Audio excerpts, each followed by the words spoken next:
flames are on fire and about to, destroy a city. Let me tell you, if you find yourself in that situation, bit damn freaky. Let me tell you, bit damn freaky. This is like the Red Wedding, right? This is really like the Red Wedding, the shit that's going down. It's what was very compelling about the Red Wedding and Game of Thrones in general, before they pulls it up, was how inescapable the Red Wedding was, right? There was no other outcome than the Red Wedding, given the outcomes. So, like, okay, so firstly, you had what's his name? Being Sean Bean being beheaded at the end of the first book, season 1, whatever we want to look at it. And then there's no other outcome that's going to come from that than the Starks call their flags, right? And they go to war, right? And the Karstarks are one of them, and what's his name again? Ramses, right? Yeah, the Ramses. That's what it was. Gordon. What's the name? What's the name? Ramsey. It was that they became a Ramsey was a big deal. What's the name of the guy? I like that. He was from Misfits. Bolton. Well, I'm glad I took the time to find out. The Boltons. Okay, glad you're still with me. Fine. So once Stark's head gets cut off, boom, and basically it's kind of impossible that what's his name, the Kid King, the villain, wouldn't do that, given unlimited. So that was impossible as well, right? All these impossible pegs are set up. It's impossible that he wouldn't have Stark executed, and it's impossible that the Starks wouldn't call their flags or call the banners, right? And so it was impossible that the Boltons wouldn't be part of them, right? And then he ended up having the Karstarks, I think, a couple of them executed because they killed a couple of what's the name again? With the gold hair. Oh, God, it's been so bloody long. Yeah, Game of Thrones. Why don't I look up Game of Thrones, and we'll hopefully get the houses. No. Producers. We can't get the cast. Oh, here we go. Lannisters, right? The Lannisters. All right. They kill a couple of Lannister kids. And because Stark's kid is so freaking noble, he has to execute them, right? He makes their need, does it himself. So he executes them and he doesn't realize how he fractured his political alliances. So Bolton can't not go to not side with the Lannisters at that point, because he sees how he's intrinsically foolish in politics, right? And he's going to end up getting them killed. His best bet is to go with Lannister, and he can get himself a big leg up from it, right? So the Red Wedding and the what's his name, David Bradley, right? There's no way that he wouldn't turn down the ability to grind the rest of his family into the dirt. So you had all these pegs set up, right? All these plot pegs set up, and it was impossible that you're going to end up at the Red Wedding, right? It's just impossible that it wouldn't happen. I mean, that's how it was written so well, right? So I feel like we're that like in history right now, right? I feel that we're actually experiencing that in history. It's better because we've had a lot of very impossible things, like unlikely things happen, right? And to me, each one of these things seems to be, and again, this is my way I look at the world, right? It's the way I look at the world. Each one of these things seems to be the way God works in the world as represented, and the way God works in the world in the Bible, right? I think we're in a biblical time. I think this is the end of days. I think it was triggered now, right? I think it was triggered on Saturday, and it's impossible, right? So you had the Gaza attack, right? We're going to talk about, which the attack from Gaza, I should say, which was more horrible than you could imagine, It was like genuinely more horrible. And it got worse and worse. And I was like crying and sweating. And it's like my brain can't conceive of such evil. Right? I really can't. I'm like, I've never, and we're going to talk about it more. So I'm going to gloss over it a little bit now. But I'm like, but I got to the point yesterday when the news came out about that kibbutz, the first place they came to. It's that I kind of it wasn't my caring stopped. That's what it was. My ability to feel stopped because it's just so insane, right? And I'm actually able to function a bit better than I have been for the last couple of days. But like the whole country's in a daze, right? We're with literally the whole country's in post-traumatic stress like right now. We can't we're living in a weird fantasy, right? That thing happens. So it's impossible that I guess they wouldn't do it given the funding, right, and given the ability. And they saw this is what we always told you they would do if we didn't have that fence, right? This is what the fence is for. This is what we always told you. All right, we always told you this was going to happen if we didn't if they got out, right? They hate us that much. Now, we'll go into this. But anyway, so that's the and then you got so it's impossible now that Israel doesn't respond decisively, right? And when I say decisively, this was going to happen. It should have happened, but I think God had other plans. Several years ago, my daughter's 21 now, so about 9 years ago, I think at her bat mitzvah, right? So 9 years, that'll be 2014, right? That was when I think those 3 boys were kidnapped and murdered, right? And they had my neighbor, right? Good-looking lad. He's older now, right? And married with kids. But he was a commando kind of he was and he was in the truck with the face paint on, about to go in on a ground invasion. They got called off, right? They said no, and it's impossible, right? That Gaza isn't going to become a tent city. They're going to flatten Gaza, right? This isn't giving away operational details because nobody knows anything as well. Right? That's the other way things are going down. My younger son had to give his phone in this morning, so that's going down. My older son got his phone back for a little bit today.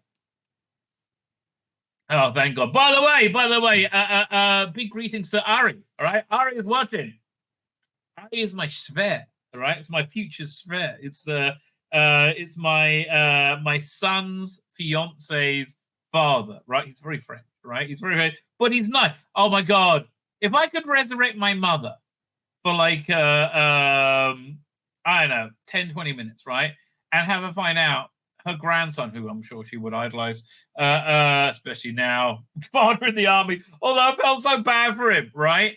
He came back home. Oh yeah. And he took his fiance's mother's car because he had to go to the security. We're all freaked out, right? This whole thing is very freaky, right? Took her car, and this was on Sabbath, and we don't drive on Sabbath unless it's it's like the cloister bells ringing. Okay, that's basically it. That's when you drive on Sabbath, when the cloister bells ringing. So then, in the afternoon, he pulls up, right, and he gets his uniform on, right? And he gets a row of somebody else up. He's going up to his tank, right? And he's been out the army for a bit. He's got a little belly now hanging over his uniform. I felt so bad for him. And he couldn't find his boots, right? So we had the whole mission to get him. He must have been fighting like Die Hard for the last couple of days because he just got his boots. That's what we found out when he got his phone back today. That was the whole mission. The country's very much everyone's pulling together, right? We put on a WhatsApp list. I need to get something up to a soldier up north. There you get people say, "I'm going this way." Got up to him, right? Got his boots up to him. Anyway, I don't. So he got his phone back today. First thing he did is phone his fiance. Good move, right, man? She's so it's rough. She's taking it rough. It was supposed to be her fairy tale wedding 2 weeks today, right? And it was, but it's going to be so much better. Want to tell you, it's going to. The stuff we're doing with the wedding was fun. It was beautiful. It was cute, right? You know, it's what weddings are. It was a wedding, right? That's part of it. Now the wedding's going to be, whenever it is, so much better. It's probably going to be smaller. It's going to be rushed to be put together. I'm not sure how long they're going to have to do it. I hope the next time he's home, they get married, right? I hope we can whip that out quickly because we're at war, right? This is how things happen. And this is how things should happen. So, but yeah, listen, like you know, she's this is the longest she's gone without talking with him. It's been very, very difficult for her, right? So Ari is a father, right? By the way, Ari introduced me to this. This is crazy. Okay. You want to survive your country going to war? Yes. Some of whatever this shit, bakubsa. It is, yeah. When you drink enough of this, this makes sense. Bakubsa, le LDV de fig. Right, so they're very French. So yeah, I was saying I want to resurrect my mother. So I'm sure she would love my son's fiance, but so she could find out she was French. My mother was very English. She was like, "What?" I was like, "Don't worry, they're still Jews. It's okay, baby. It's okay. No need to panic, honey." But man, she would be kind. So he gets lots of his news from me. So Ari, how you doing? I hope I do you proud. We're going to go through the news indeed. Where am I up to? So yeah. So we have these impossible picks. Like Israel has to destroy Gaza, right? Like what else do you want us to do? Like really? Like 1,500 of you crazed mercenary, whatever you are, animals break out and behead babies. Look, at that point we got to pay attention, right? I mean, honestly, the beheading the babies may have been a bit cray, may have been overkill, right? Man, these people are great. But anyway, so then I watched over. I watched independent media, right? I think mainstream media instantly said, yes, Hamas is wrong. I'm like, really?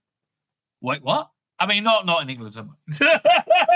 Like even CNN, like here, even Anderson Cooper burst into bloody tears, right? I mean, like that's not a sign you're doing well with the population when you make Anderson Cooper not like Arabs over Jews. Here, check this out. I mean, again, why we're living in crazy times. Everyone to help us, please. I'm sorry, I'm so emotional.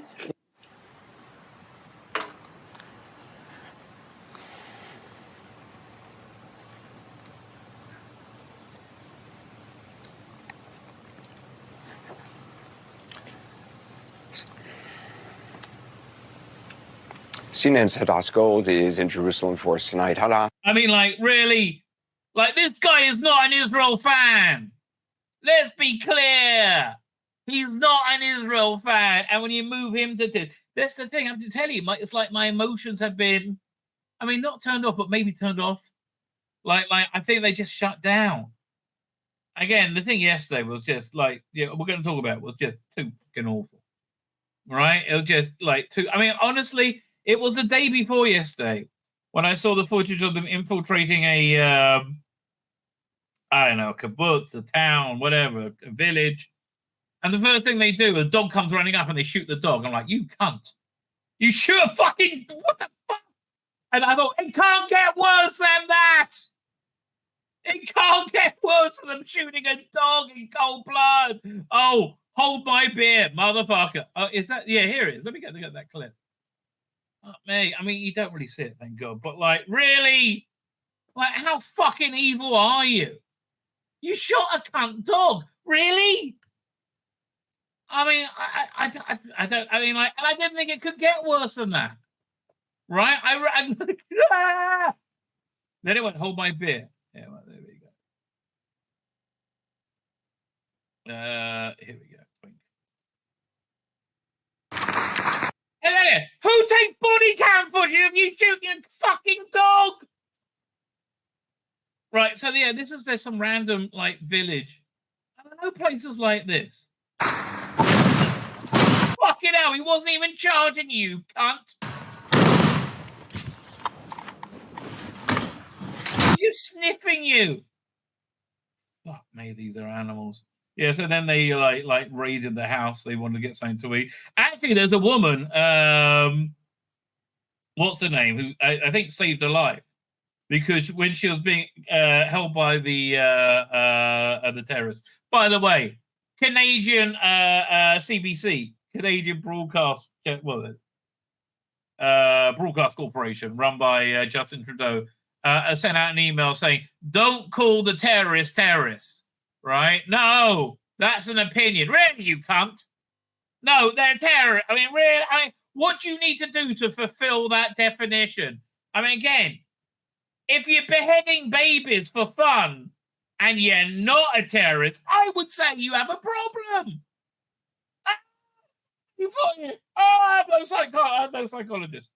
But, all right. I digress. So, fine. Yeah. So, it's again, has to flatten. So, but then, yeah, again, over on. I would say mainstream media basically gets aboard instantly that, well, this is, and it came out more and more and more. So, like, alternative media, I'm going to pull up some eye candy. No, actually, what should I pull up? Hang on, not that. We should pull up that. We'll get to that soon. This is what we'll pull up. Share screen. There you go. Social worker rejoices Palestinian resistance humiliate racist Israel. Jesus fucking Christ! And then you compare it to the Tet offensive, dude. Too soon, darling. Too soon. Let me tell you. Anyway. The mainstream media to get on board relatively quickly, surprisingly so, right? And then the whole world starts to be like, yeah, this is out of line, mate. And this was before the beheading babies, right? This is out of line, right? Kids just want to get high and fuck each other at a concert in the desert. They should get high and fuck each other at a concert in the fucking desert. And this was my holiday, and God did forbade you from getting high and fucking each other at a concert in the desert. And even though it's not my fucking business. Rather that than this. Anyway. So most of them, and then countries get on board. Then the most unlikely thing I can possibly imagine happens. And Biden makes a good speech. The best speech of his career. I mean, literally his career. Right? This is impossible. And it's not just his best speech. It's the most pro Israel speech, not that he has ever made, any president has ever made, right? I mean, like, who's ever advising him, this is the best decision you've had so far, because you just won back a lot of the vote already, right? Just with this, all right? I mean, like that you put up. It's a brilliant move strategically, and for me, fucking awesome. Now, why is he doing that? I'll tell you why I think he's doing it. Well, there's a few reasons why I think he's doing it. Firstly, I think it's like that bit in the Bible where it goes, and God hardened the heart of Pharaoh, right? I believe this world is the glove and God is the hat, right? I think that that's the kind of like relationship of reality, right? God is kind of like the force.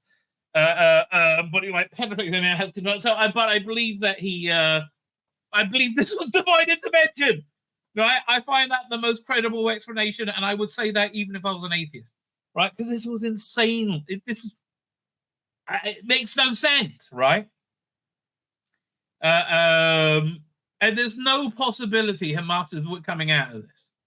Like zero. Like basically, we just needed Americans to stay out of the way. Yeah, just you stay back there. But they're there. Look. So what I think is going on, inside his head, rather than God manipulating him, is that if they can open a second front on bricks, which is what this is, right? They have a first front on bricks in Ukraine, which is horribly profitable for them. But people are getting sick of Ukraine, and they kind of see through it. This is a fight everybody can feel good about. You kidnapped, raped, murdered children, right? I mean, like you did the worst shit humanly possible, right? More than anyone could imagine, right? And it was like, fuck, what? Okay, so the most annoying person was Tim Pool. We're gonna go. We'll go over him soon, but Tim Pool, horribly uninformed. I was very sad, and that was horrible. Yeah, we should do that. And we could pull up the clip. Wrong one. Sorry. Video file. So it was a Tim Pool cast. Here we go. I have to download the full bloody show. But his lack of knowledge was shocking. I'll say it again. Like, call it an open air prison. That's fine. I got no argument. Like, let's have it. Okay. I have a huge. This is one of the things they keep saying, right? And hopefully we'll get the Owen Jones piece. The reason there is a fence and the army around it to stop them getting out is because of what happened on Saturday, right? Because they want to kill us. They hate us to a level that you can't conceive of, right? They hate us to a level you just can't imagine. That's why, right? I'm like, we've been telling you that for years, you retards. Right? Oh, no, it's inhumanity. Listen, it wasn't an open air prison. It wasn't. They didn't have the right. We gave them Gaza, right? We forcibly removed, I think, 2,700 people. Maybe 4,000. I don't know how many, right? Tore the country apart. That was happening just as we arrived, right? Literally tore the country apart. It was awful, right? And we did it essentially because leftists like Owen Jones will be looking at soon said, oh no, this is what we need for peace, right? So, you could have developed a with all the millions and billions of dollars that were sunk into it at that moment. They have millions and millions and millions, hundreds of millions every year in aid, right? All the millions that were sunk into it, they could have built a shipping hub, right there, and a tourism destination, and they probably could have built a high-tech hub as well, right? It should have been insanely wealthy, like this insanely wealthy area, right? And especially with the they had businesses going there, it should have been insanely wealthy, right?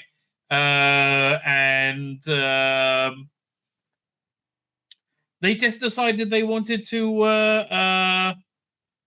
what's that? They just decided they wanted to. Let me send somebody the link. It was more important for them to kill Jews, right? Basically, the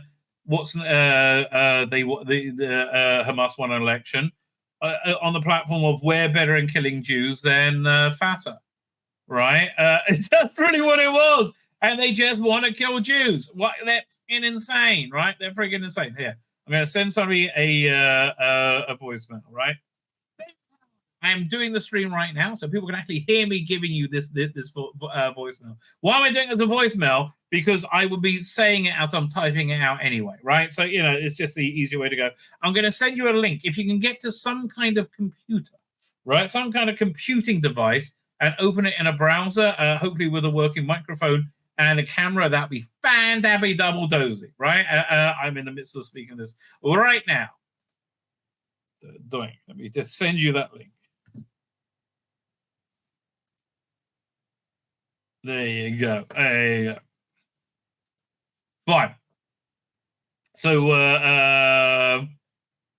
it's an open air prison in the same way that like any prison is a prison, because there's crazy people in there that want to kill, but they want to cut heads off babies. I don't want to tell you, mate. I don't want to tell you. Right. So I think it's advantageous. Oh, I was upset. So yeah, open air prison, whatever. But he's talking about the old grievances, which I can find where I was talking about, like the and may result in the end. Yeah, this is going to result in the end of Gaza. There was Desert Storm. Yeah, I'm trying to find where he's talking about the history, where it's shocking how little he knows. Is in this leftist mindset, liberal mindset of world peace. And perhaps they saw one of these videos of this dude from Palestine fist bumping a guy from Israel. Of course, Palestinians got really. Hang on. My guest is serious in the green. We're going to bring him in a minute. David, you okay? Can you hear me? This is a tweet from Julio Rosas. I can't find it. So basically, yeah, it's he's completely unknowledgeable of the history, and he kind of believes the Palestinian side to some extent, which is that somehow we are a colonizing army, right? That's not really the case at all. We are refugees they were given this strip of land. It was divided between the Palestinians and plenty of room for both of us, because the truth is we all live right in Israel. Right, Israel proper. You go to any school, any hospital, cinema, hotel. Actually, hotel, you want more Arabs. So they're very good at the service industry. The hotel, business. You see Arabs and Jews, right? You see Muslims and Jews together. It's a very so I don't get the argument saying we hate these Muslims over here, but these ones we're fine. We they're all Supreme Court. We don't give a shit, right? But no. Anyway, the point is this: no, there was a partition plan by the UN. The Arabs said no. We said yes. They tried to kill us. We survived, right? Basically, every Jewish holiday. They tried to kill us. We survived, right? So there you go. So fine. I actually have a guest who may have some greater knowledge than me. Not a difficult thing to do. Let me tell you, ladies and gentlemen, not a difficult thing to do. He's now talking to us live from Jerusalem, so he may have to go any second. There's been a lot of red alerts live. May I introduce you to a world-renowned, and he is world-renowned,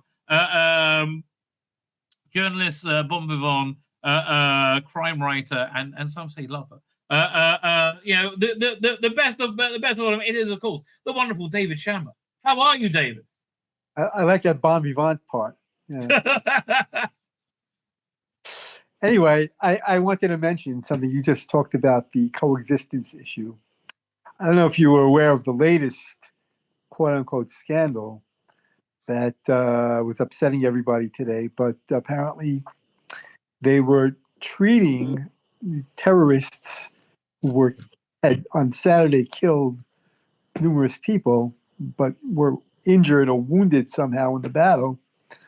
They weren't executed by the army on the spot, as maybe they should have been.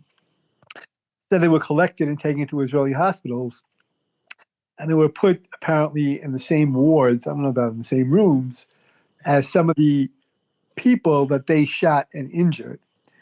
And then word got out. This has been going on now for 3 days. Yeah, look, never ever. Finally, the health minister said, "Listen, we can't have this." Yeah, that's a bit of an own goal. It was more to protect the terrorists, because they were afraid there would be a lynch, that people would find out that they was what room they were staying in and just like take them out and execute them, which might have been a good idea. But might have been a good idea. Passions are running high. But anyway, I brought David on. David is an ex-Jerusalem Post reporter, journalist, and Times of Israel, and where else do you work for? You name it. Israel 21C, Hamodia. Right. Yeah, you used to be the number one tech person on Twitter from Israel. Yeah, was that you? I was the fourth biggest Twitter follower. In other words, I had the fourth largest following in Israel. There you go. So, is there anything you would like to plug? I'm sorry? Is there anything you would like to plug? Your channel, a Twitter feed, anything? Way beyond that. No. I'm like independently wealthy now, so I don't need any of that. Well, there you go. Well, again, yeah, he's retired and let run gone from the sticks. Retired to the big city, right? Normally, okay, this guy can get any food delivered, piping hot, like that. That's the best thing about one of the best things about living through some. Love that stuff. You open up Bolt, the food delivery app, and it's like it's wonderful. Yeah, pretty good. And if you sign up, delivery, so better. So anyway, I was talking about all these strange things that have happened, right? Strange, impossible dominoes that have gone down one after another after another. So here's my theory I have right now, right? Which means it's not going to be this. But this is way worse than my worst case scenario, right? But here's my theory. I think we're living in biblical times, right? I think we're living in some kind of biblical times, right? Because lots of impossible things have happened. The initial attack on Saturday, it's impossible, and it's impossibly evil, right? And as evil it is, it's impossible. It's as surprising that the world kind of backed us straight away. But I was going to say, even first you had like world leaders, then you had like mainstream media, and now you even have like alternative media saying, yeah, this is insane, right? And so it's basically it's impossible now that we don't, after the atrocity that it was, destroy Gaza. That's what's going to happen. There's like Hamas is going to go, right? They're saying Gaza is going to be a tent city at the end of this. This is happening. It's pretty close.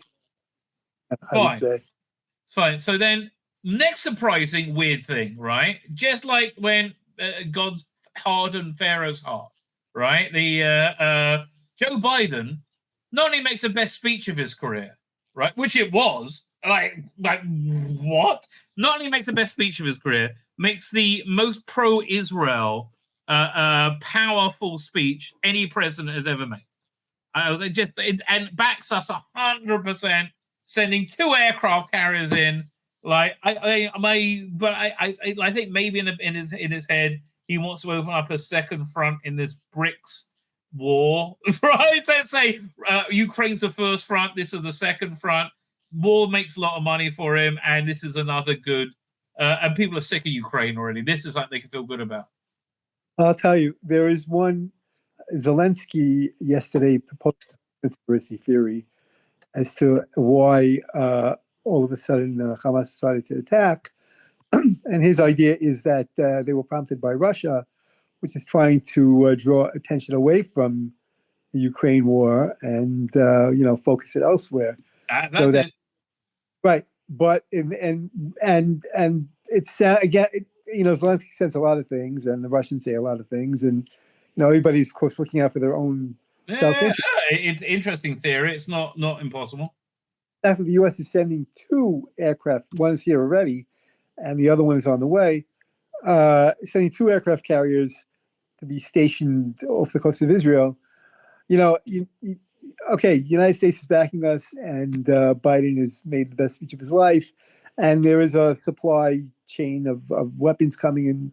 That's all great, but in Africa, the biggest aircraft carrier in the U.S. fleet, plus a second one being docked off the coast of Israel, it's already a different level of let's say warfare or potential. Yeah, warfare. no, it's up the ante big time.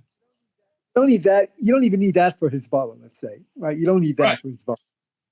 So that lends credence to the idea that this is all part of the, you want to call it World War III scenario that is breaking out all over the world, and we're now engulfed in it. And of course, it was a matter of time before Israel would get involved. Of course, it's always about the Jews, of course. So. Always about the Jews. Well, then I think the when it's undeniable is when China goes after Taiwan.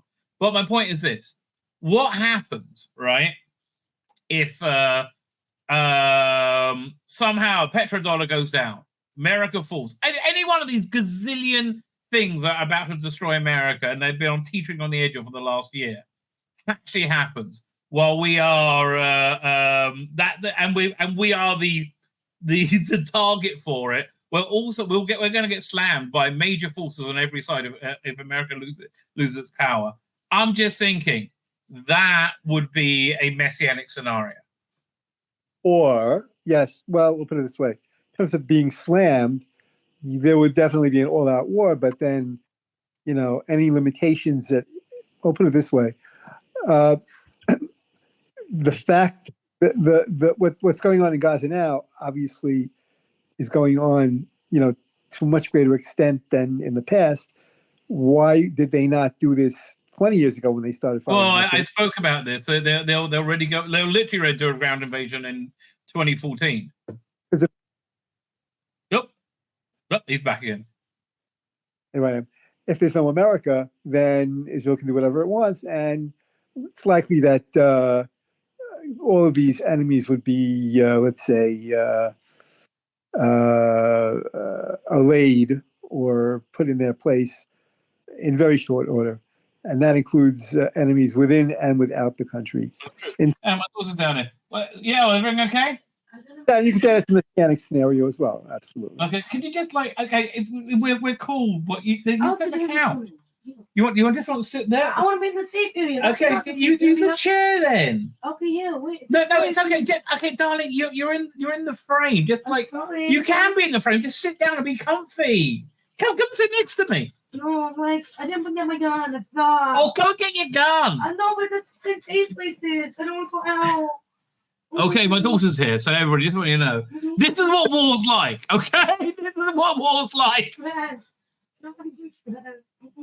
Okay, shh, let David talk. Okay, all I'm saying is, if you go and lay down out there, you're cool. No, wait, Mommy's calling me. Wait. What? Hello? Mommy? Anyway, you were saying. What should we lost contact with Mommy. Maybe the bad people have her. Don't stress me out.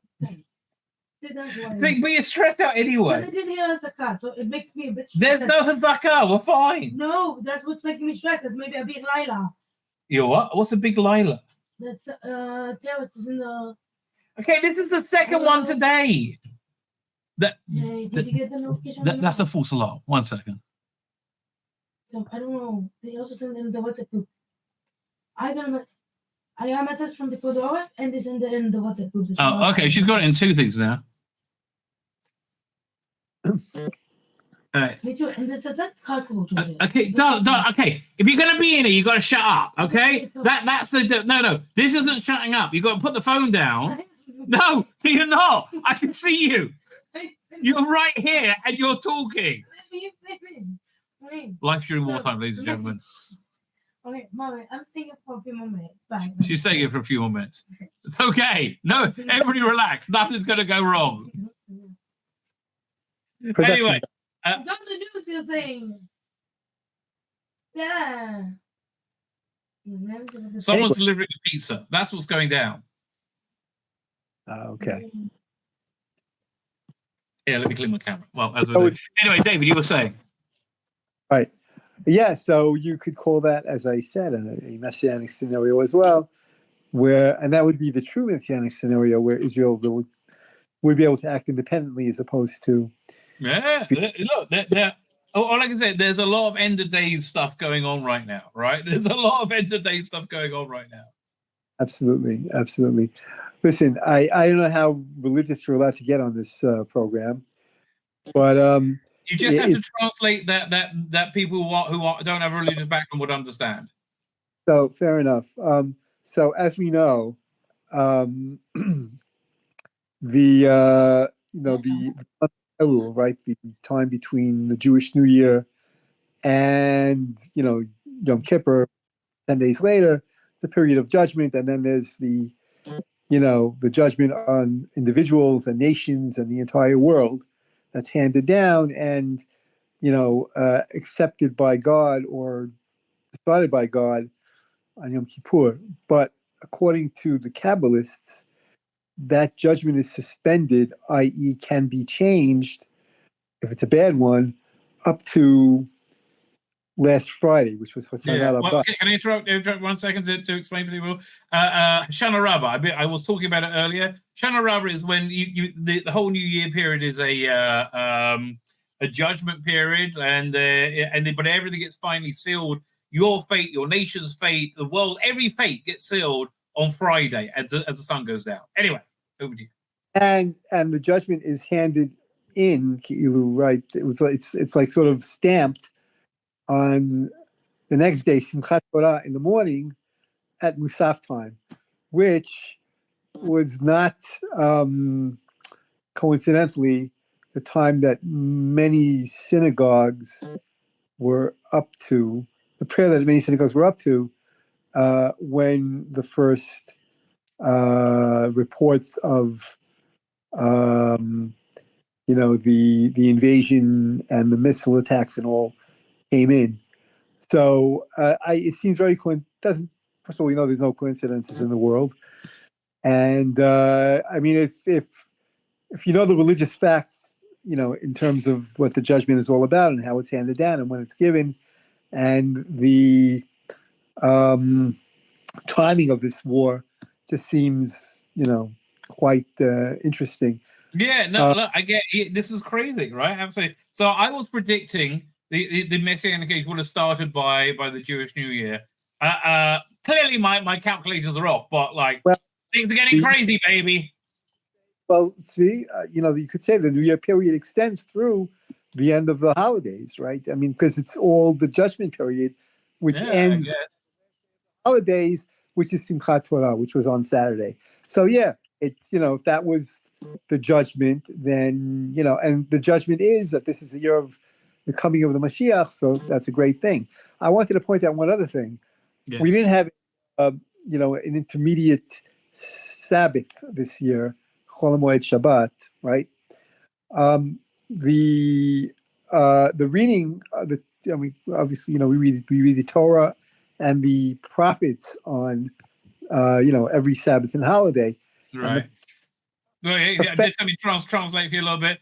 We got the Old Testament in a giant scroll, right? He's a different one because they are of the Eastern descent. I have the old European ones, right? And we serialize it. We read a bit of it each week, right? And then for a time that I think it was the Greeks or the Romans said they're going to kill us if we try and do it, so we read the prophets instead. Now we read both because the first rule in working out Jewish law is, does it suck? Right? Does it suck? If the answer is yes, that's Jewish law.